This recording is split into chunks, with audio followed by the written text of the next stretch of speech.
Breaking tonight, Israel offers Hamas a 24-hour ceasefire, stating they will continue to demolish Hamas tunnels and will respond to any other fire from Gaza. Hamas rejected the offer. With me now, senior advisor to Presidents Obama, Clinton, and George H.W. Bush, and Fox News foreign affairs analyst, Ambassador Dennis Ross. It's good to have you here. Ambassador, we had a 12-hour ceasefire between Hamas and Israel. Hamas then bombs, and now they reject a 24-hour ceasefire. What is going on, and is there any chance of a ceasefire here? Well, I do think there is a chance for a ceasefire. The question is how soon and under what conditions. From an Israeli standpoint, the critical consideration is that they have got to be able to destroy the tunnels, which really amount to being a loaded gun at their head. The tunnels are much wider, much deeper, much more expansive, much more numerous than the Israelis had understood, and they all come out in areas within Israel, in populated areas, villages, kibbutzim, and the like. So from their standpoint, this goes on until they're able to destroy the tunnels. I think Hamas itself will probably look for a way out simply because there's going to come a point where the amount of rockets they have left, they will in fact be very careful about not wanting to see all of them depleted. Well, you know, Dennis, one of the things that appears to have taken the Israelis by surprise was the number of tunnels that are there between Gaza and Israel. How did that happen? You know, one thing that happened clearly is that Hamas was able to build in a way that surprised the Israelis, number one. Number two, they got a lot of the material through the smuggling tunnels, but it also appears that many of the materials that were sent into Gaza to be supervised and monitored by the UN exclusively for certain kind of building, some of that probably was also diverted by Hamas for its own use, again, to build this kind of underground set of tunnels to protect their rockets, to protect their leadership, and to carry out attacks into Israel. Well, you know, there are those who say, you know, in reference to what you just said, that, you know, President Obama had promised money for technology to Israel that would identify the building of tunnels if Israel would allow concrete, iron, cement, and ammonia to be allowed into Palestine if they lifted the ban. And what we're seeing is the result of that. It appears that that was to Israel's detriment to allow for the lifting of that ban. Well, I think you go back to 2012 when the ceasefire was concluded and the Israelis agreed to the terms at that time. It was brokered by the United States at that time. I think the Israelis felt that the kind of safeguards that existed were sufficient at that point. Clearly now when they look at the reality they're facing, they obviously are going to take a very different view as to the kind of monitoring that would be required and who would do it on any materials that are going to go into Gaza. To be fair, at a certain level, I think the Israelis understand as well, the people of Gaza have got to be able to live. The question is, who is concerned about the welfare of the people living in Gaza? Hamas puts that in the least of their considerations. They put being able to wage war against the Israelis as their top consideration.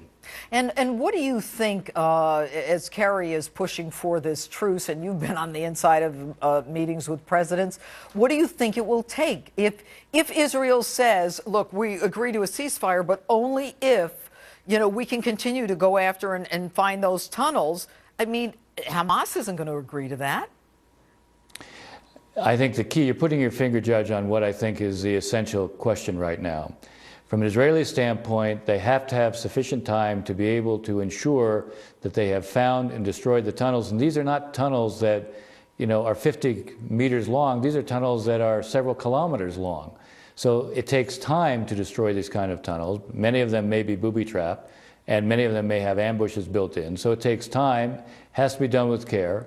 I think from an Israeli standpoint, they will accept a ceasefire once they know they've been able to destroy this. They still are going to want certain assurances about not being in a position where these can be easily rebuilt. Hamas, for its part, will want, I think, to be able to point to openings of crossings, but even these don't relate only to Israel.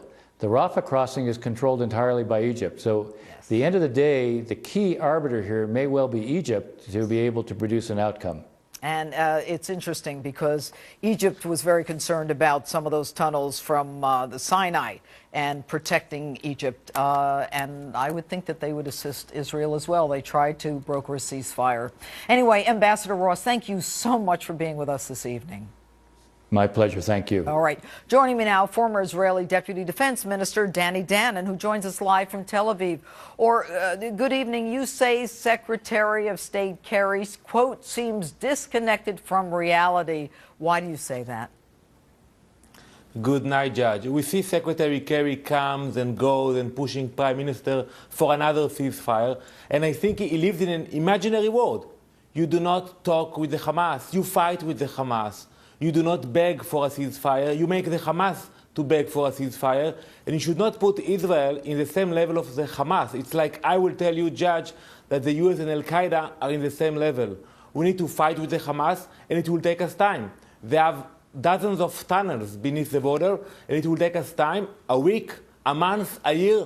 As long as it takes, we need to fight with the Hamas, and Secretary Kerry should allow Israel the time to make sure we live safety, because now he's in Europe, tomorrow he will be back in Washington, but we will stay here with the Hamas, we will stay here with the tunnels. That's why I think we should be allowed to do what needs to be done with the Hamas. And, you know, since you don't know, or Israel does not know exactly how many tunnels there are, and they say that they're like cities, some of them, we have no idea how long this is going to take, correct? Correct. But let me ask you, Judge, if I would have told you now that there are dozens of tunnels coming from Mexico into Arizona and Al-Qaeda forces are getting ready to attack U.S. cities, what you would have said? As long as it takes, we will take care of it. And that's what we are telling now to the Prime Minister. Do the right work with the Hamas, fight with the Hamas as long as it takes. Otherwise, we will see the Hamas taking over Jewish communities, kidnapping kids back into Gaza.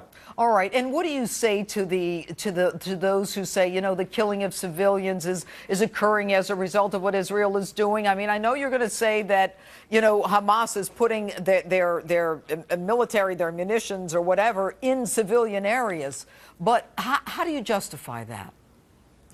I think I don't need to justify it. Everybody knows it's clear. Look only at the last 24 hours. We accepted a humanitarian ceasefire because there is a Muslim holiday, Eid al-Fitr, but they are not accepting it. We opened a field hospital in the border with Gaza to help the Palestinians who were wounded, and the Hamas is shelling the same hospital. I don't think we justify, and everybody knows that the Hamas is using its own people. It is a pity, but they are captured by the Hamas, and we have to protect ourselves. And you say you can't trust the international community, especially since the missiles are found in the UN schools in Gaza, and then Hamas ends up with more missiles. Where are they getting these missiles from? Well, frankly speaking, the UN is a joke, Judge. They are condemning Israel, and at the same time, we look what's happening in their own facilities, in schools, in UN facilities. They're hiding the missiles.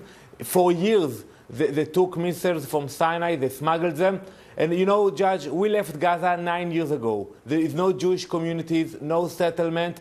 And in the last 9 years, the only thing they did, they were ready for the next conflict. And instead of building a society like a Singapore, they made it into Afghanistan in the Middle East. And we have to realize that after we will end this conflict, they will get ready for the next conflict. That's why we have to work and do the military work as we speak. Okay, so are you saying that the UN is complicit with Hamas and corrupt, or are you saying that the UN is just inept?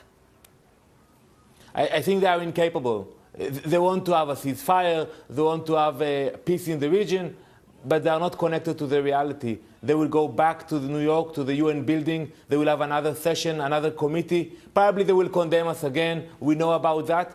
But in terms of fighting with the Hamas, not allowing them using the cement for tunnels, not allowing them using the metal for missiles, they are not capable of doing it. Very quickly now, what do you want from the international community?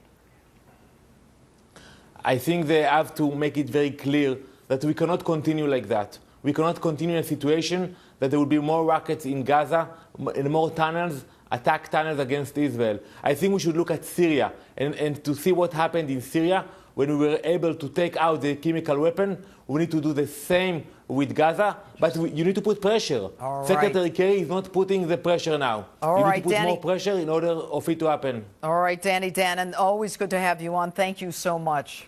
Thank you, Judge. All right. And coming up, you know how I feel about the immigration crisis, but now new evidence that cartels and gangs are using this crisis to continue their drug operation in the United States. That's next.